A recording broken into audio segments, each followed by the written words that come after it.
بسم اللہ الرحمن الرحیم۔ عزیز طلباء، اس لیکچر میں ہم اپنے موضوعات کے سلسلے کو آگے بڑھاتے ہوئے نیکسٹ ٹاپک شروع کرتے ہیں، جو کہ ہمارے اسی سلسلے کا آخری ٹاپک ہے، اور وہ ہے تحریک علی گڑھ سے متعلق۔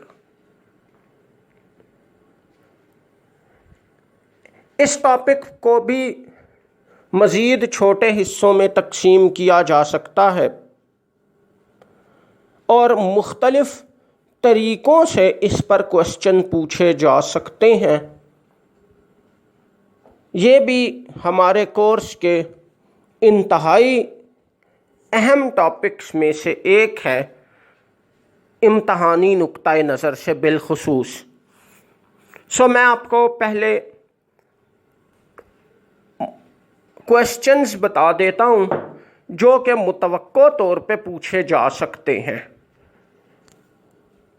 ایک کوشچن اس پر یہ پوچھا جا سکتا ہے کہ تحریک علی گڑھ کا مفصل جائزہ پیش کریں، یا یہ آ سکتا ہے تحریک علی گڑھ پر جامع نوٹ لکھیں۔ ایک کوشچن یہ پوچھا جا سکتا ہے کہ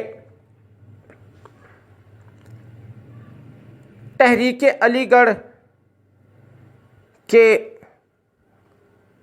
اثرات کا جائزہ پیش کریں۔ پھر مزید یہ پوچھا جا سکتا ہے کہ تحریک علی گڑھ کی اہم خدمات کا جائزہ پیش کریں۔ پھر اس کے علاوہ یہ پوچھا جا سکتا ہے کہ تحریک علی گڑھ نے مسلمانوں میں بیداری کی لہر پیدا کرنے میں اہم کردار ادا کیا، وضاحت کریں۔ اب یہ مختلف کوشچنز پوچھے جا سکتے ہیں اس ٹاپک سے متعلقہ۔ میں پوری کوشش کروں گا کہ آپ کو انتہائی مختصر طریقے سے، مختصر ترین انداز میں یہ سارے ٹاپکس یا سارے کوشچنز کلیئر کر دوں، یا دوسرے الفاظ میں علی گڑھ تحریک کا ٹاپک اس طرح سے کلیئر کر دوں کہ آپ ان سارے سوالات کے جوابات دینے کے بآسانی قابل ہو جائیں، کیونکہ میں نے آپ کو یہ بات بتائی ہے کہ یہ اہم ترین سوالات میں سے ایک ہے، تقریباً ہر دوسرے پیپر میں آنے والا ٹاپک ہے، اور تھوڑی سی تبدیلی کے ساتھ جو میں نے آپ کو کوشچنز بتائے ہیں، انہی میں سے کوئی کوشچن معمولی تبدیلی کے ساتھ پوچھ لیا جاتا ہے۔ اگر ہم اس ٹاپک کو تھوڑا سا اچھی طرح تیار کر لیں تو بآسانی ان تمام چھوٹے ٹاپکس یا کوشچنز جو بھی آپ کہہ لیں کے حوالے سے ہم جواب دینے کے قابل ہو سکتے ہیں۔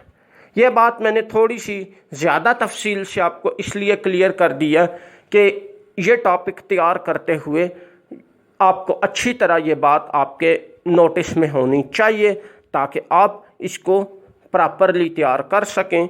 تقریباً ہر دوسرے پیپر میں اس ٹاپک میں سے ایک کوشچن عام طور پہ ضرور ہی آ جاتا ہے، اس کی اتنی زیادہ اہمیت ہے۔ اب ہم اس ٹاپک کے حوالے سے شروع کرتے ہیں ڈسکشن۔ سب سے پہلے ہم بات کریں گے، جو میں نے جس طرح آپ کو کوشچنز بتائے ہیں اسی طرح اس ٹاپک کو ہم سٹیپ بائی سٹیپ کور کریں گے۔ سب سے پہلے ہم بات کریں گے تحریک علی گڑھ کا جائزہ پیش کریں، اس سوال کے جواب کے متعلق۔ اس میں ہم تحریک علی گڑھ کی ہسٹری کو سٹیپ بائی سٹیپ ڈسکس کریں گے۔ دوسرے الفاظ میں آپ کو میں اس طرح سے بھی کلیئر کر دوں کہ آپ اس کا سوال بنا لیں، تحریک علی گڑھ کا جائزہ پیش کریں۔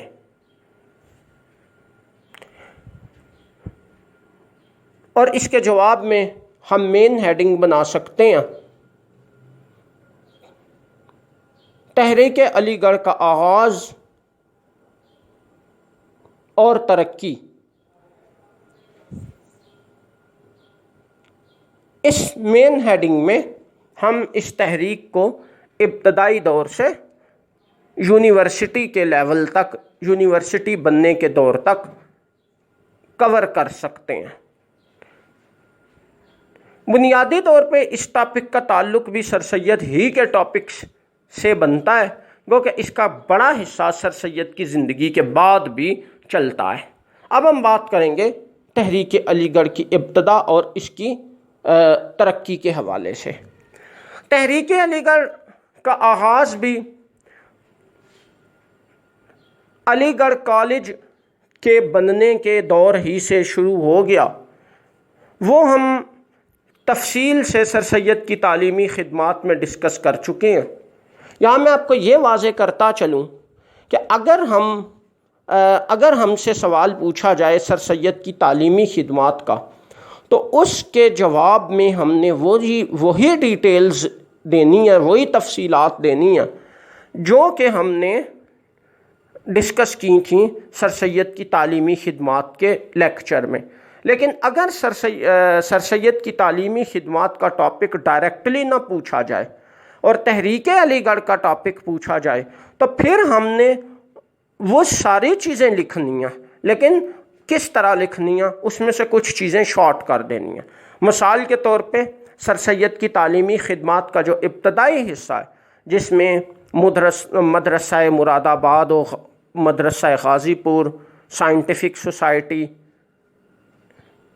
یہ ساری چیزیں، اردو ہندی تنازعہ اور سائنٹیفک سوسائٹی پر اس کے اثرات، یہ ساری چیزیں ہم نے بالکل نہیں ڈسکس کرنے۔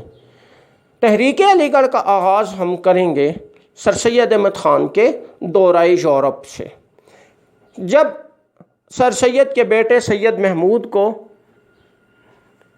برطانیہ میں اعلیٰ تعلیم کے لیے وظیفہ ملا اور سر سید احمد خان بھی ان کے ساتھ برطانیہ چلے گئے، وہ 2 سال تک برطانیہ میں مقیم رہے اور 1871 میں واپس آئے۔ واپس آ کر انہوں نے بر صغیر میں ایک عظیم درسگاہ بنانے کا منصوبہ بنایا اور اس پر اپنے دیگر ساتھیوں سے مشورہ شروع کیا۔ آخر کار علی گڑھ کالج فنڈ ریزنگ کمیٹی قائم کی گئی۔ اس کمیٹی نے بڑے پیمانے پر سرکردہ اکابرین سے رابطے کیے اور چندے حاصل کیے۔ علی گڑھ ایک علاقہ تھا جو کہ شمالی ہندوستان میں واقع تھا اور اپنی جغرافیائی حیثیت کے مطابق اس مقصد کے لیے انتہائی موزوں تھا، کیونکہ برصغیر کے تمام علاقوں سے یہاں آنا بہت زیادہ آسان تھا۔ اس کے بعد 1875 عیسوی میں ابتدائی طور پہ ایم اے او ہائی اسکول قائم کیا گیا، جو ایم اے او ہائی اسکول علی گڑھ کے نام سے جانا جانے لگا۔ یہ 2 سال بعد ترقی کر کے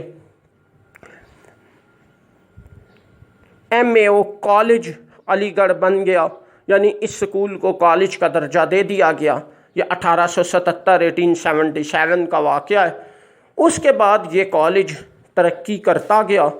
یہ میں ساری چیزیں آپ کو انتہائی مختصراً بتا رہا ہوں کیونکہ ان کی ڈیٹیل کی ضرورت نہیں، ڈیٹیل سوال کے جواب میں تو آتی ہے، علی گڑھ تحریک کے ٹاپک میں تو آتی ہے، لیکن چونکہ میں آپ کو بہت زیادہ تفصیل سے بتا چکا ہوں تو وہی ڈیٹیلز آپ یہاں پہ بھی مینشن کر سکتے ہیں۔ آپ کا کام اس طرح سے کافی سارا آسان بھی ہو جائے گا کہ آپ کو ایک ٹاپک تیار کریں گے تو وہ دوسری جگہ پر بھی اس کا کافی سارا حصہ ایڈجسٹ ہو جائے گا۔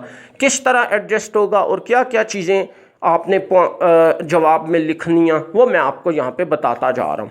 اس کے بعد ہم علی گڑھ کالج کے مختلف مراحل کے متعلق بات کریں گے جو ہم نے تفصیل سے سر سید کی تعلیمی خدمات میں ڈسکس کیے تھے۔ جہاں تک محمدن ایجوکیشنل کانفرنس کا تعلق ہے تو محمدن ایجوکیشنل کانفرنس کا ہم ذکر بہت مختصراً کریں گے، کیونکہ تحریک علی گڑھ سے اس کا ڈائریکٹ کوئی بہت بڑا اس طرح سے لنک نہیں بنتا، ویسے تو بنتا ہے لیکن میں آپ کے سوال کے جواب کے حوالے سے انتہائی مختصر طور پہ یا مختصر انداز میں اس ٹاپک کو کور کرنے کے نقطہ نظر سے بات کر رہا ہوں۔ اس کے بعد ہم ٹرسٹی شپس بل کا ذکر کریں گے جو 1889 میں جو ہے پیش کیا گیا تھا، اس سے متعلقہ ہم تفصیل سے بات کر چکے ہیں۔ سر سید کے آخری دور کی بات کریں گے اور ان حالات کی بات کریں گے کہ جن میں سر سید احمد خان نے وفات پائی۔ اب اس کے بعد یہاں تک تو تحریک علی گڑھ کا ٹاپک سر سید کی تعلیمی خدمات سے ملتا جلتا ہے۔ آپ اس کے حوالے سے ایک آسان ترین اور بات بھی اس طرح سے آسان ترین بات ہو سکتی ہے کہ آپ اس ٹاپک کی پہلی ہیڈنگ یوں بنائیں گے: تحریک علی گڑھ کی ابتدا اور سر سید احمد خان کا زمانہ۔ تحریک علی گڑھ کی ابتدا اور سر سید احمد خان کا زمانہ، یا آپ اس کو مزید اس طرح سے واضح کر سکتے ہیں: سر سید احمد خان کا زمانہ اور تحریک علی گڑھ کی ابتدا۔ یہ ہیڈنگ بھی اگر آپ لکھ لیں تو اس میں بھی شروع سے لے کر سر سید کی وفات تک ساری چیزیں کور ہو سکتی ہیں جو ابھی میں نے آپ کو پوائنٹ آؤٹ کی ہیں۔ یہاں تک میں نے آپ کو زیادہ تفصیل نہیں بتائی کیونکہ ہم یہ ساری چیزیں پہلے پڑھ چکے ہیں۔ اب اس کے بعد جو آگے موضوع آ رہا ہے اس کی میں آپ کو تھوڑی سی زیادہ ڈیٹیل بتاؤں گا۔ اس کے بعد نیکسٹ ہیڈنگ بنائیں گے: نواب محسن الملک کا دور اور تحریک علی گڑھ۔ نواب محسن الملک کا دور اور تحریک علی گڑھ۔ علی گڑھ کالج کا ایک انتظامی ادارہ تھا، ایک انتظامی کمیٹی تھی جو کہ علی گڑھ کالج کا انتظام چلا رہی تھی۔ جیسے ہر ادارے کا ایک انتظامی شعبہ ہوتا ہے یا کچھ لوگ ہوتے ہیں جو کہ اس ادارے کے انتظامات سے متعلقہ معاملات کے ذمہ دار ہوتے ہیں، تو اس طرح ایک شعبہ تھا جس کا نام تھا علی گڑھ کالج ٹرسٹ۔ یہ ٹرسٹ جو تھا اس کالج کو چلا رہا تھا اور سر سید احمد خان اس کے سیکریٹری جنرل تھے۔ ان کی وفات کے بعد ان کے بیٹے سید محمود کو اس ٹرسٹ کا انتظامی کام سونپا گیا۔ جو بھی جنرل سیکریٹری ہوتا تھا وہ تمام معاملات کو ڈیل کرتا تھا، یا یہ سمجھے کہ ایک طرح سے سربراہ ہوتا تھا اس ادارے کا، یعنی انتظامی سربراہ۔ لیکن سید محمود زیادہ عرصے تک انتظام بالکل نہ چلا سکے اور یہ بات محسوس کی گئی کہ یہ سید محمود کے بس کا کام نہیں ہے، وہ اس کو ہینڈل نہیں کر سکتے تھے۔ چنانچہ یہ بڑے پیمانے پر مطالبہ کیا گیا کہ نواب محسن الملک کو یہ عہدہ سونپ دیا جائے۔ آخرکار ٹرسٹ کے ایک اجلاس میں خود سید محمود نے مستعفی ہونے کا فیصلہ کیا اور نواب محسن الملک کو ان کی جگہ یہ عہدہ سونپ دیا گیا۔ اس طرح نواب محسن الملک کے دور کا آغاز ہوا۔ اب یہاں سوال پیدا ہوتا ہے کہ سر سید احمد خان کے بعد ان کے بیٹے سید محمود کے دور کا ذکر کیوں نہیں کیا جاتا؟ یہ ہم نے نواب محسن الملک کے دور کی ہیڈنگ کیوں بنائی ہے؟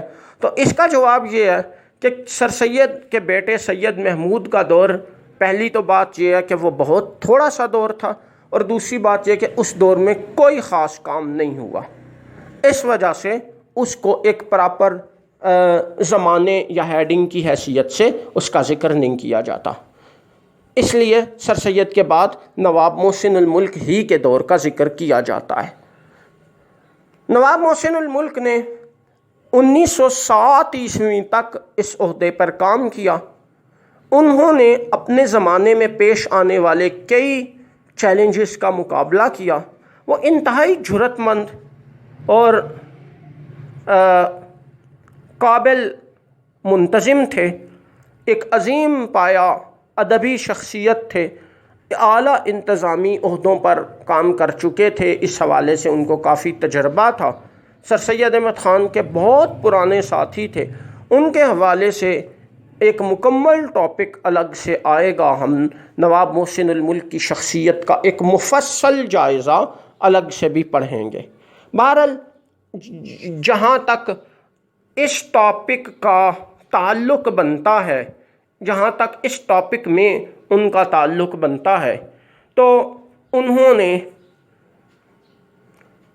1907 عیسوی تک، یعنی 1897 سے 1907 عیسوی تک اس عہدے پر کام کیا اور اپنی عظیم انتظامی صلاحیتوں کا مظاہرہ کیا۔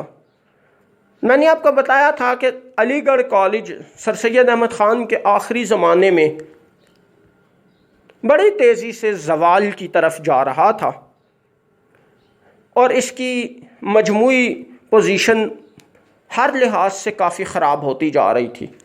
محسن الملک نے اس حیثیت میں چارج سنبھالا اور تیز رفتاری سے انتظامی اصلاحات نافذ کیں، جن کی بدولت ڈسپلن امپروو ہوا، کالج میں اسٹوڈنٹس کی تعداد میں اضافہ ہونے لگا، بہت سارے اختلافی مسائل کو حل کیا گیا، نئی تعمیرات بھی ہوئیں، مجموعی طور پہ کالج کی بلڈنگ پہلے سے کافی بڑی ہوئی، نئے شعبے قائم کیے گئے۔ اس طرح اس کالج نے ان کے دور میں کافی بڑے پیمانے پر ترقی کی۔ پھر ایک اور اہم بات یہ بھی ہوتی تھی کہ جو آگے چل کے ہم تفصیل سے ڈسکس کریں گے تحریک علی گڑھ کی خاص اہمیت کے حوالے سے، کہ جو بھی کوئی مسلمانوں کو بڑے پیمانے پر مسئلہ پیش آتا تھا تو علی گڑھ کے اکابرین کا اس کو حل کرنے میں بڑا امپورٹنٹ رول ہوتا تھا، کیونکہ علی گڑھ کالج مسلمانوں اور حکومت کے درمیان رابطہ قائم رکھنے کا ایک بڑا ذریعہ تھا۔ اب تک مسلمانوں کی کوئی باقاعدہ سیاسی جماعت یا کوئی بڑا فورم تو تھا نہیں، چنانچہ علی گڑھ کے اکابرین انگریز افسروں اور پرنسپل کے ذریعے حکومت سے رابطہ کرتے تھے اور اس مسئلے پر جو بھی